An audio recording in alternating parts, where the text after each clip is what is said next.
Bakit may mga tao na madaling ma-depress kahit parehas lang naman kayo ng pinagdadaanan? Ang sagot ay genetic predisposition. Isipin mo itong baso na to. Ikaw yan. At ang tubig, yan ang risk ng depression. May mga taong ipinanganak na may laman ng tubig ang baso nila. Ibig sabihin, may genetic predisposition na sila sa depression.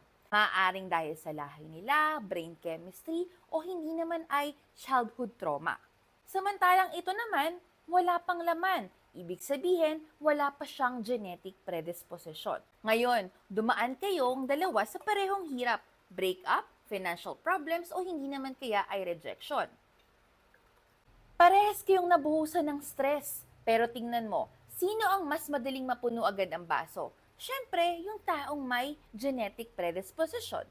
Kaya kahit pareho ang pinagdaanan, mas matindi ang epekto nito sa kanya at siya yung may mas malaking chance na ma-depress.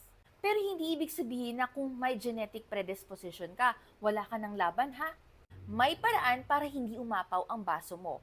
Therapy, self-care, support system, at healthy coping strategies. Pwede mong bawasan ang bigat ng stress at palakasin ang mental resilience mo. Hindi ka biktima ng genes mo. May magagawa ka para alagaan ang sarili mo. So next time na may makilala kang madaling ma-depress, huwag mo silang i-judge. Tandaan, iba-iba ang baso natin. And if you're struggling, tandaan mo, hindi ka nag-iisa. May paraan para hindi umapaw ang baso mo.